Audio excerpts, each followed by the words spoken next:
Hola amigos, bienvenidos a un nuevo video de Sur Contable Perú. El día de ayer, 21 de abril, se ha publicado en el diario El Peruano el Decreto Supremo número 011-2020, que establece las nuevas medidas para lo que es la solicitud de la suspensión perfecta de labores. Además, el día de hoy, 22 de abril, se ha actualizado la plataforma de solicitud de suspensión perfecta del Ministerio de Trabajo para poder adecuarse a esta nueva normativa. En este caso vamos a darle una lectura sobre las nuevas disposiciones generales y lo que tenemos que tener en cuenta para confirmar o desistir, o si aún no lo han hecho, presentar su solicitud de suspensión perfecta de labores de hasta por 90 días. En primer lugar, establece las medidas que se van a tener en cuenta al marcar el casillero de se suspende por la naturaleza de las actividades o si se suspende por la afectación económica. En el caso de la naturaleza por actividades, yo marcaré dentro de mi empresa los trabajadores ya no pueden laborar debido a que utilizan herramientas o maquinaria que solo pueden operar dentro de la misma, ¿no? En este caso, como comentábamos, hablábamos de que se imposibilita el trabajo debido a que son actividades industriales, digamos, o de producción que requieran siempre la presencia física de nuestros trabajadores.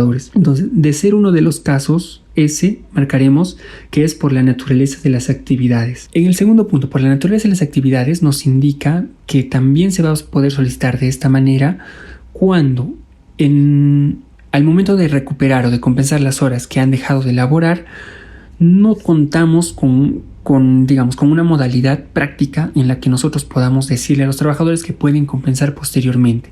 Y estos supuestos son: 1. Cuando la jornada del empleador cuenta con distintos turnos que cubren toda la actividad a lo largo de las 24 horas. Quiere decir, si yo tengo todos los puestos de trabajo en todos los horarios cubiertos, entonces no tengo forma en que este trabajador recupere esas horas que ha dejado de trabajar. En todo caso, yo no voy a poder recuperar esas horas, por lo tanto, aplicaré la suspensión por la naturaleza de las actividades sin licencia con goce de haber, ¿no? Luego, cuando por la naturaleza riesgosa de las actividades, la extensión de horario puede poner en riesgo la seguridad y salud de mis trabajadores. Quiere decir que yo me subedito a lo que son estrictamente las horas de trabajo que yo necesito de mis trabajadores, debido a que si estas horas se extendiesen, yo pondría en riesgo la integridad física o mental de repente de mis trabajadores. Por lo tanto, yo no puedo pedirles que posteriormente recuperen esas horas porque estoy arriesgando su seguridad y no voy a poder compensar esas horas. En tercer lugar, cuando el horario de atención del empleador se somete a restricciones establecidas por leyes u otras normativas. Quiere decir que si yo tengo alguna ley por la que la naturaleza de mis actividades yo no puedo extenderlas más que el horario regular, entonces yo tampoco voy a poder compensar esas horas con posterioridad, ¿no? Y otras situaciones que manifiesten el escape de control de las partes.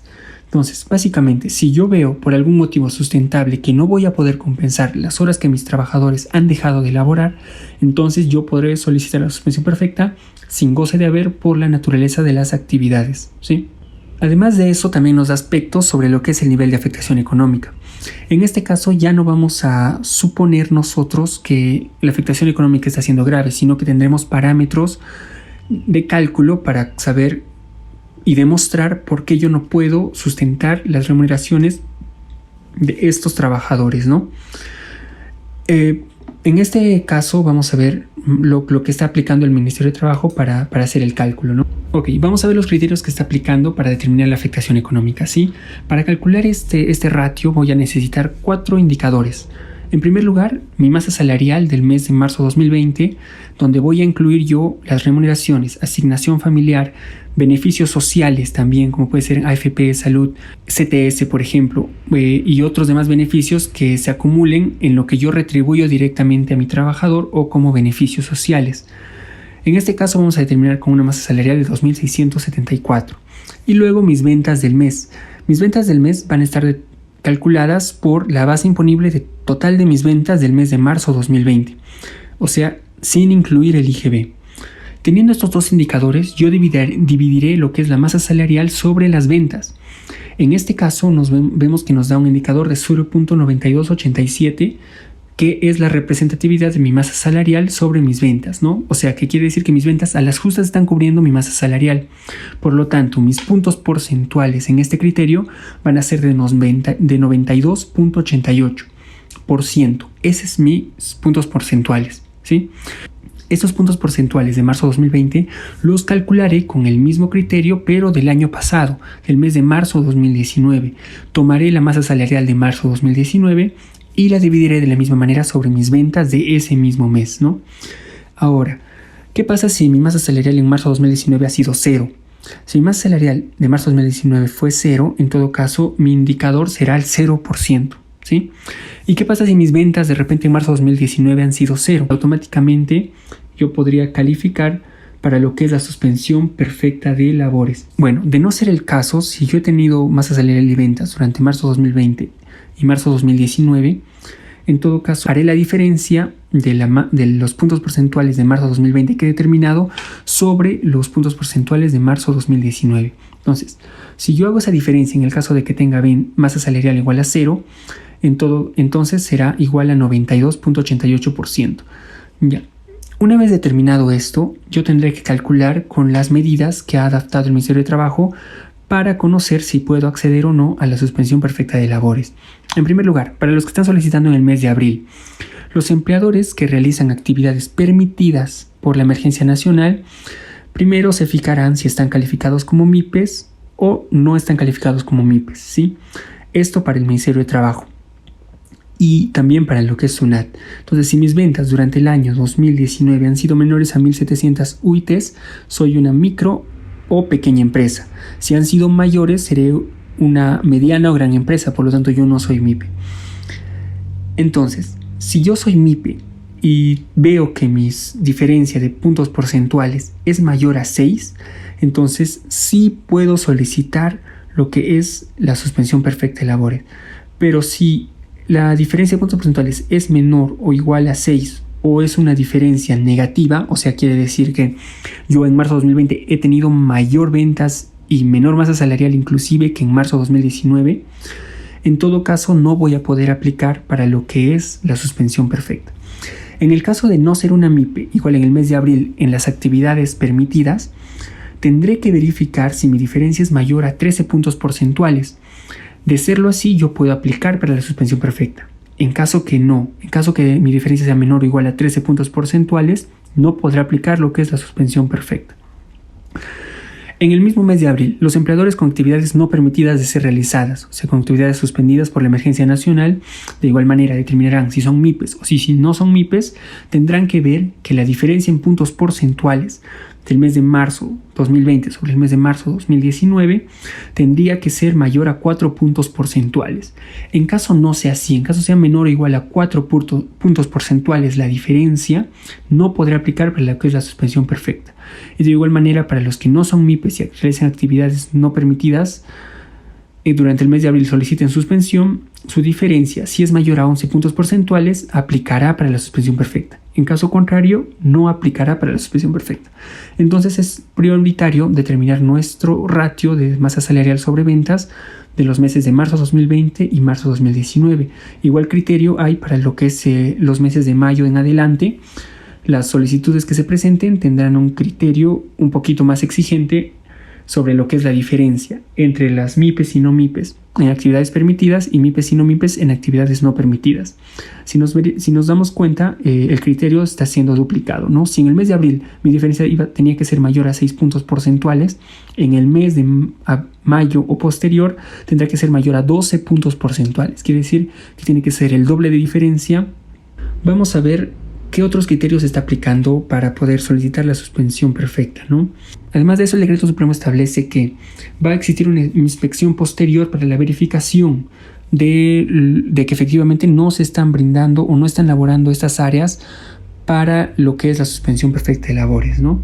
Por ejemplo, yo obtengo mi acreditación de suspensión perfecta del Ministerio de Trabajo, pero hay una inspección posterior y se dan cuenta que los trabajadores que yo había declarado con suspensión perfecta siguen laborando en la empresa, yo corro el riesgo de ser multado desde 5 hasta 10 UITs. Por lo menos el 20% de las empresas que se les ha brindado suspensión perfecta van a volver a ser inspeccionadas. Entonces hay que tener eso muy presente.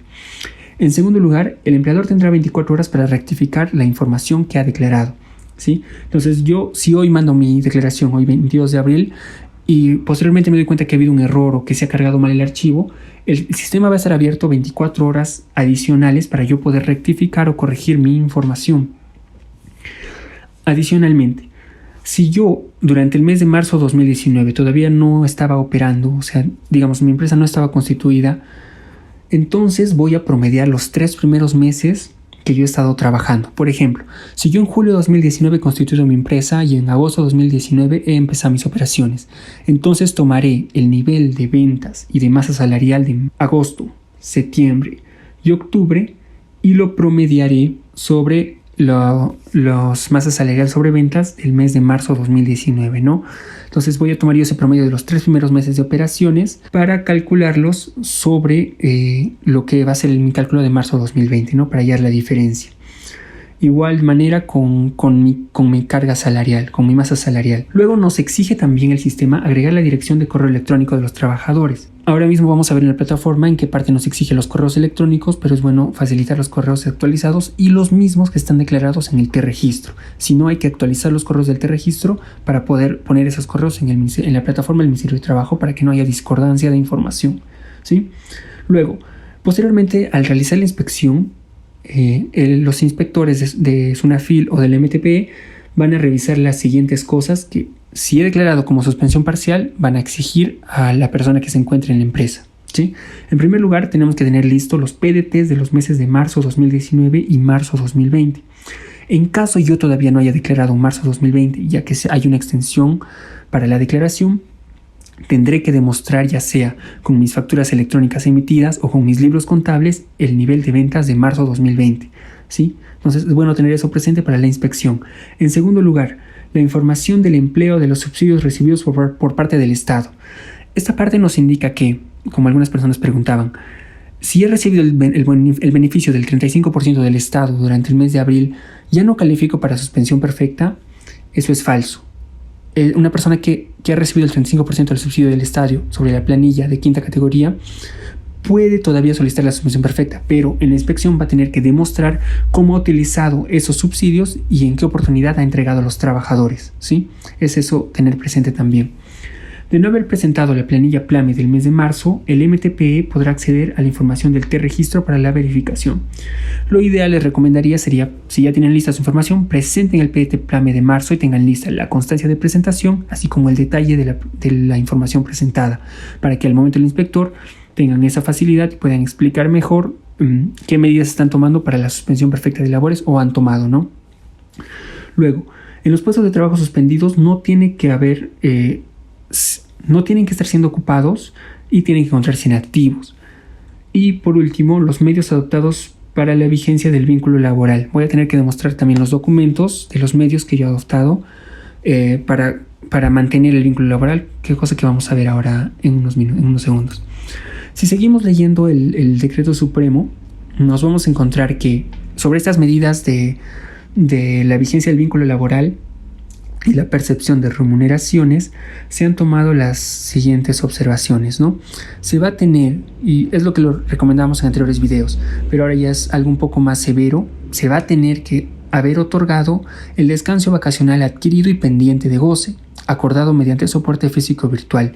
Quiere decir que en mi expediente ahora en la plataforma voy a yo tener que añadir el acuerdo de adelanto de vacaciones con mis trabajadores y el número de días que yo le he adelantado de vacaciones para que puedan solicitar la suspensión perfecta de labor. Entonces, a fin de mantener la vigencia del vínculo laboral, se tiene que tomar una de estas medidas. La segunda medida importante es que se ha tenido que ofrecer la reducción laboral diario o semanal con la reducción proporcional de la remuneración, ¿sí? Quiere decir, yo tengo un trabajador que gana 2,000 soles por un trabajo de 8 horas diarias, 6 veces por semana, ¿no? Sin embargo, yo veo que el nivel de trabajo y exigencia ya no es tan alto como en meses anteriores. Tendré que haber demostrado que he tratado de llegar a un acuerdo para reducirle el sueldo y reducirle su horario de trabajo, ¿sí? En caso mis trabajadores estén con RMV, con la remuneración mínima vital de 930, entonces yo no puedo reducirlo a un monto menor de la RMV. Por lo tanto, a ellos obviamente no se les aplicaría esta medida, ¿no? Serían a trabajadores que sí efectivamente puedo prorratear lo que es sus horas de trabajo, disminuir también su remuneración por encima de la RMV, ¿no? Luego, Adoptar otras medidas reguladas. Bueno, en adoptar otras medidas reguladas por el marco legal vigente podemos tomar en cuenta las horas extra que se han aplicado acumuladas, las horas extra acumuladas que no se han aplicado o otros descansos que no se habían aplicado, poder aplicarlos para mantener la remuneración y el vínculo laboral y además hacerlo por escrito, ¿sí? Lo cual vamos ahora a tener que anexar a nuestro expediente. Además de eso, es obligatorio ahora la información a la organización sindical o a los representantes de los trabajadores. Como vimos en el formulario anterior, había una opción que nos permitía marcar si habíamos informado de la suspensión perfecta a nuestro sindicato, ¿no? Bueno, pues ahora es algo obligatorio. Yo tendré que marcar que sí y demostrar con un documento anexado a mi expediente que yo he tratado de tener un diálogo con la organización sindical o los representantes de los trabajadores o todos los trabajadores de ser posible sobre la solicitud que voy a presentar ante el Ministerio de Trabajo para la suspensión perfecta, ¿sí? Luego, sobre la tramitación, nos indica que aquellos que ya hayan solicitado su tramitación antes de la entrada en vigencia de este decreto supremo tendrán 5 días hábiles para confirmar o desistir de presentar su formulario, ¿no? Ahora vamos a ver un poco más cómo está el formulario del MTPE.